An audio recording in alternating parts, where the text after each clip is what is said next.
last poem has been received. I teach at all levels. I teach very, very small children. I teach middle school, high school, college. I work a lot with much older writers who are coming back to writing. I work with folks that have Alzheimer's and dementia and aphasia. I mean, pretty much anybody that'll stand still is in danger of having a writing workshop. But this particular poem comes from my work with young kids. I love working with kids because they're so much closer to the source. Their vocabularies are up and running, but they're still very close to a sense of possibility and magic. They also have absolutely no reservations about saying things to me like, "You look like a thumb. You look like a balloon with a face painted on it. You look like my Easter egg rolling away." You know? I'm a creative writing teacher, so I have to go, "Good image, yes I do." I mean, you know, what am I going to say? "You're being too creative now." Like, I can't, you know.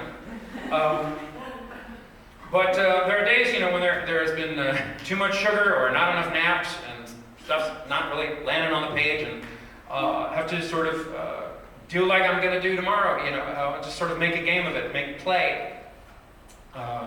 A curious thing happened while I was playing a game called the Opposites game. It's just, I'm sure I'm not the person who invented this, but one day I got the idea, what if you just took some writing by somebody else, particularly if you were jammed up, if you were blocked up, and you just started saying the opposite of whatever that writer said. You just went line by line and broke it out, just saying the polar opposite all the way down the page. If they started "once upon a time," you just went twice, under, never, and just kept going, you know. And I was doing this with the kids, and very quickly their sort of inner poets had to wake up because they encountered words that did not have polar opposites.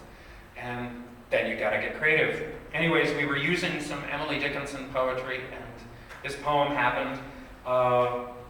Ted has since made an animated video of the poem. There are these cards for the poem. I hope you would grab one of these cards on the table outside and take a look at this poem. Partially because the series that is animating these poems is the brainchild of the wonderful Sarah Kay, who reached out to me. She's been championing a lot of poets for this project called "There's a Poem for That." And I hope that you'll check this out.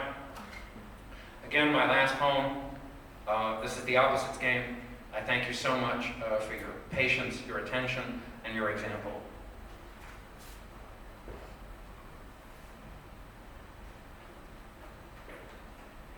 This day, my students and I play the Opposites game with a line from Emily Dickinson. "My life had stood a loaded gun," it goes, "and I write it on the board, pausing so they can call out the antonyms. My, your. Life, death. Had stood, will sit. A, many. Loaded, empty. Gun, gun. For a moment, very much like the one between lightning and its sound, the children just stare at me. And then it comes, a flurry, a hailstorm of answers. "Flower," says one. "No, book," says another. "That's stupid," cries a third. "The opposite of a gun is a pillow, or maybe a hug, but not a book. No way is it a book." With this, the others gather their thoughts, and suddenly it's a shouting match. No one can agree. For every student, there's a final answer. It's a song, a prayer, a promise, like a wedding ring, and later, a baby.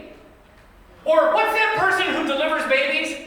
A midwife? Yes, a midwife. No, that's wrong. You're so wrong you'll never be right again.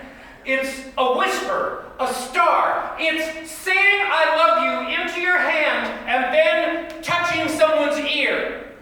Are you crazy? Are you the president of stupid land? You should be. When's the election?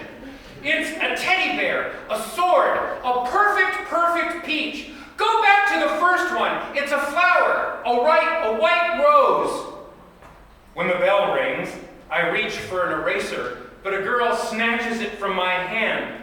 "We're not done here, she says. Nothing's decided. I leave all the answers on the board.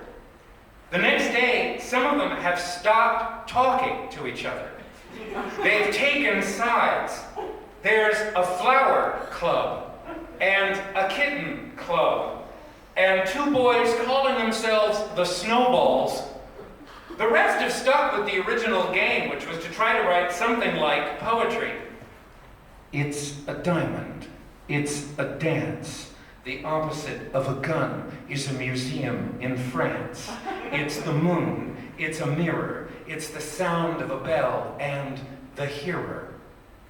The arguing starts again, more shouting, and finally, a new club. For the first time, I dare to push them. Maybe all of you are right, I say. Well, maybe. Maybe it's everything we said. Maybe it's everything we didn't say. It's words and the spaces for words. They're looking at each other now. It's everyone in this room and outside this room and down the street and in the sky. It's everyone on campus and at the mall and all the people waiting at the hospital and at the post office. And yeah, it's a flower too. All the flowers, the whole garden. The opposite of a gun is wherever you point it. Don't write that on the board, they say. Just say, poem. Your death will sit through many empty poems. Thank you.